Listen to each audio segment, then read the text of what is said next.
नमस्कार, जय श्री राम। मैं हूं गौरव राज गुप्ता। स्वागत है आपका राजमंगल टाइम्स में धर्म मंच की विशेष सीरीज में। एक बार फिर से स्वागत है हमारे अपने डॉक्टर वास्तु, जाने माने ज्योतिषाचार्य, वास्तु एक्सपर्ट डॉक्टर संजीव अग्रवाल जी का। अग्रवाल जी, बहुत बहुत स्वागत है आपका। धन्यवाद। नमस्कार। जय माँ भारती। गौरव जी, अग्रवाल आपने जी मुझे मौका दिया, बहुत बहुत धन्यवाद। अग्रवाल जी, रोजाना सुबह दर्शक आपका इंतजार करते हैं 7 बजे सोमवार से शुक्रवार। आप वास्तु के टिप्स देते हैं, उपायों की बात करते हैं, लेकिन मैं चाहूंगा क्योंकि सावन चल रहे हैं, भगवान भोलेनाथ की कृपा कैसे पाई जा सकती है? कौन से ऐसे उपाय हैं जिनसे हमारे भोले बाबा प्रसन्न हो जाएं? आमदनी को लेके मैं चाहूंगा शुरू करें हम लोग, क्योंकि कोरोना काल की वजह से बहुत लोगों की आमदनी का नुकसान हुआ है, बहुत लोग की नौकरियां चली गई, बहुत लोग को नौकरियां नहीं मिल रही, व्यापार का नुकसान हुआ है। तो जो नौकरी पेशा लोग हैं, जो नौकरी खोज रहे हैं, जो नौकरी या जिनकी नौकरी में संघर्ष अभी चल रहा है, उनको अब कैसे अपने आप को सिक्योर करें, कैसे रक्षा हो उनकी, उनके उपाय से शुरू करेंगे। फिर लगातार मैं चाहूंगा हम टू द पॉइंट बिल्कुल उपाय पर आए और जो सावन में करे जा सकते हैं। देखिए, पहला तो जब सवाल का जवाब आपने ही दे दिया है, आपने भोलेनाथ बोला है, अर्थात कितने भोले हैं श्री शिव। ये तो सभी लोग जानते हैं कि छोटी सी मनौती को वो सिर्फ उनके चरणों में स्थान देने से वो आपकी मनौती पूरी कर देते हैं। जो लोग आज धन के लिए परेशान हैं, जो लोग नौकरी के लिए परेशान हैं, यदि वो भगवान शिव को एक कटोरी चावल अपने कामकाज के लिए मनौती मांगकर भगवान शिव के चरणों में स्थापित करेंगे या उनको चढ़ाएंगे, तो उनके वो कार्य को निश्चित तौर से पूरा करने का दायित्व भगवान भोलेनाथ खुद उठाते हैं। उनके कार्य भी सिद्ध हो जाते हैं। जिन लोगों को नौकरी में परेशानी आ रही है, उनकी नौकरी भी हो जाती है। लेकिन भगवान सिर्फ आपके भाव लेते हैं। चावल जी, तो सिर्फ एक हमारी तरफ से संबोधन उपाय है, मात्र है कि हम लोग आपको चावल भेंट कर रहे हैं। यानी चावल का खास महत्व इसके है अतिरिक्त आमदनी के आपने लिए। दूसरी चीज पूछी कि हमारे पाप का नाश कैसे होगा, संतान प्राप्ति। तो मैं आपको ये कहना चाहूंगा कि जो संतान प्राप्ति है, यदि हम अपने ईश्वर को, अपने शिव को तिल चढ़ाएं, पीले जो सफेद तिल होता है, धुले हुए तिल, हम उनको एक कटोरी तिल भेंट करें भगवान शिव को, तो निश्चित तौर से हमारे पापों का क्षय हो जाता है, हमारे पाप समाप्त हो जाते हैं। लेकिन हमें साथ में ये भी प्रेरणा देनी पड़ेगी, लेनी पड़ेगी कि भविष्य में और पाप हम ना करें।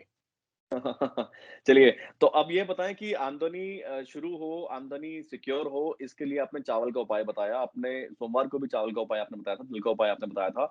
इसके अलावा और ये बताएँ कि आमदनी शुरू हो जाए या जो पैसा है वो हाथ में टिका रहे। बहुत लोग का पैसा ज़ाया हो रहा है फ़िज़ूल के खर्चों में या बीमारी में पैसा काफ़ी लोग का खर्च हुआ है। अभी हाल-फिलहाल में हमने देखा सेकंड वेव में भी, थर्ड वेव की चर्चाएँ शुरू हो गई हैं। किस तरह से पैसा सिक्योर हो, आमदनी जो माँ लक्ष्मी की अगर आशीर्वाद होता भी है, तो उसे सिक्योर कैसे किया जाए? घर के अंदर कपूर जलाकर और आप जौ को भगवान शिव को अर्पित करें, तो इससे जो आपका पैसा है वो अखंड हो जाता है, आपके घर में पैसा बचता है। प्लस आपकी जो आमदनी टूट गई है, वो आमदनी आपकी जुड़ जाती है। अगर आप जौ को, एक कटोरी जौ भगवान शिव को अर्पित करें और घर में कपूर जलाएं, यानी कपूर की खुशबू अपने घर में दें, उसको जलाएं, उसकी धुआं अपने घर में दें, तो ये सब लाभ उससे आपको प्राप्त हो जाएगा। जैसे कैम्फर स्टैंड आता है, कई लोग कैम्फर स्टैंड भी जला सकते हैं, उसमें कैम्फर स्टैंड आप सर्च करेंगे आपको इज़िली मिल जाएगा। और आने वाली सीरीज़ में हम आपको कोशिश करेंगे कुछ उन विक्रेताओं के, व्यापारियों के लिंक्स भी हम शेयर करेंगे, जहाँ से आपको धर्म मंच के कोड से डिस्काउंट भी मिल जाएगा और ये सब सामग्री आप वहाँ से सस्ते दाम पर भी खरीद सकते हैं। कैम्फर स्टैंड से आप कपूर की पूजा माफ़ कीजिए, कपूर की जो सुगंध है, वो आपके घर में महकेगी।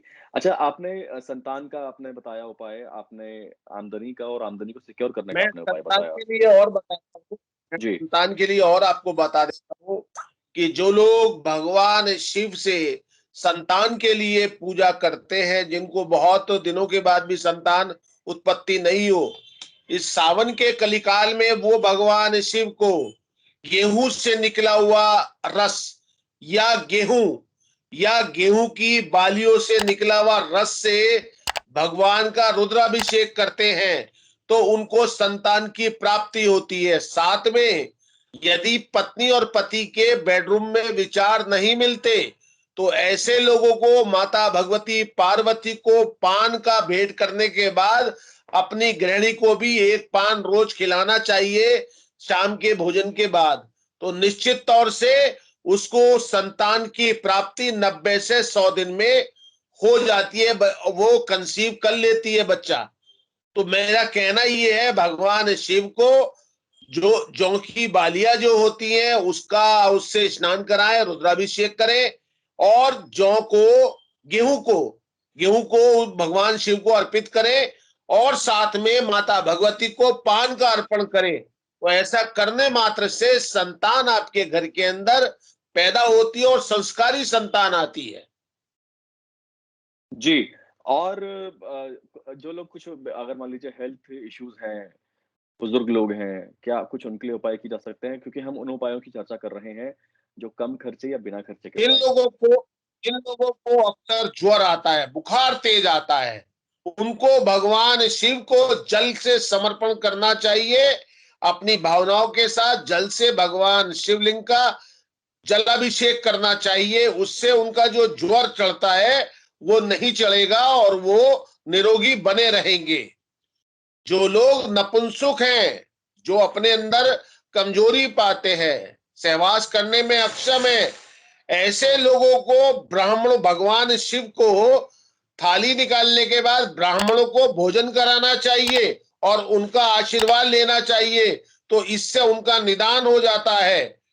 जो लोग दिमाग से थोड़ा कमजोरी महसूस करते हैं, उन्हें शक्कर मिश्रित दूध से भगवान भोलेनाथ का आचमन करना चाहिए और निर्माण करना चाहिए, अर्थात रुद्राभिषेक करना चाहिए। इससे उनकी मेमोरी शार्प होती है और बुद्धिजीवी वर्ग में वो लोग शुमार किए जाते हैं। ये स्टूडेंट्स जो हैं, जो अपने क्योंकि अब 12वीं के बच्चे जो हैं, अब वो कॉलेज में अपना तलाश रहे हैं रास्ते, जो कॉलेज के स्टूडेंट्स हैं, वो नौकरी तलाश रहे हैं या हायर स्टडीज़ की बात कर रहे हैं।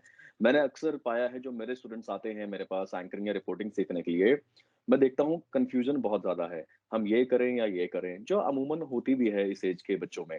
तो बच्चों जो इस ऐज ग्रुप के जो किशोर हैं, जो अभी-अभी ग्रेजुएट हुए हैं, जो अंडर ग्रेजुएट हैं, जो करियर को लेके बहुत ज़्यादा परेशान हैं।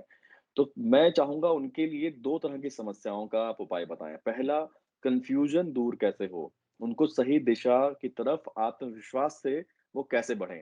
सबसे पहले इसका जवाब।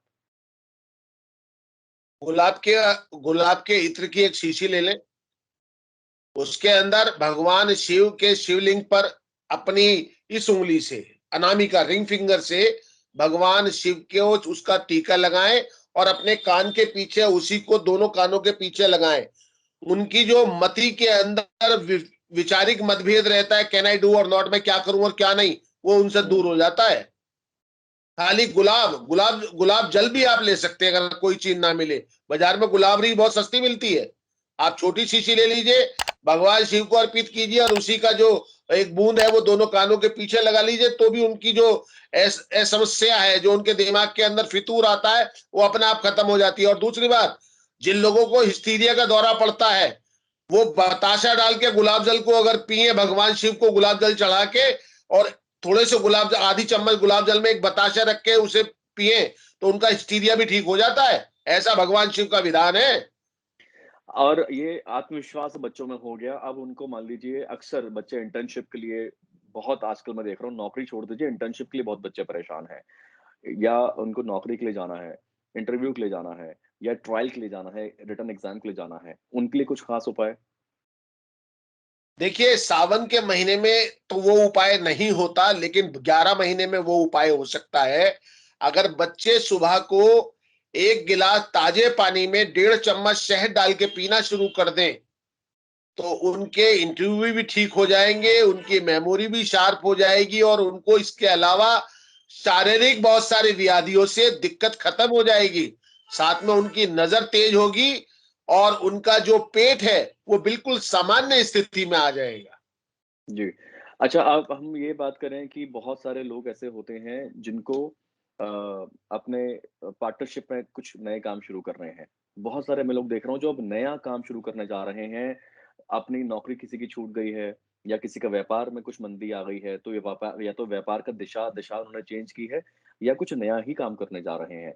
तो अब चूँकि विष्णु भगवान जो है विश्राम में चले गए हैं।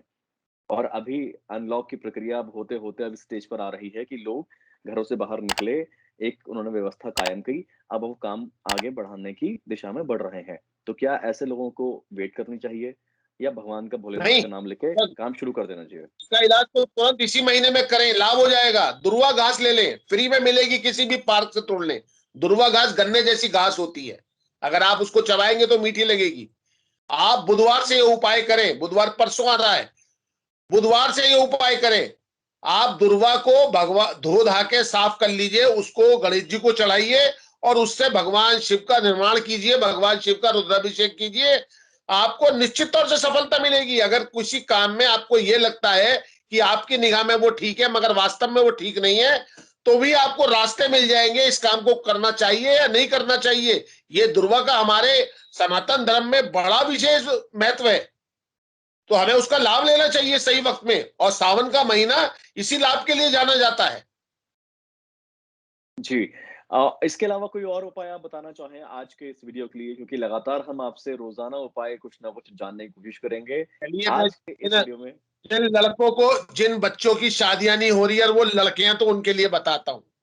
जी, यदि हम बेला के फूल से भगवान शिव का श्रृंगार करते हैं तो उनको उनकी पसंद की पत्नी मिलती है, ये निश्चित बात समझना। ये मेरा अनुभव भी कह रहा है और शास्त्र भी इसको कहता है।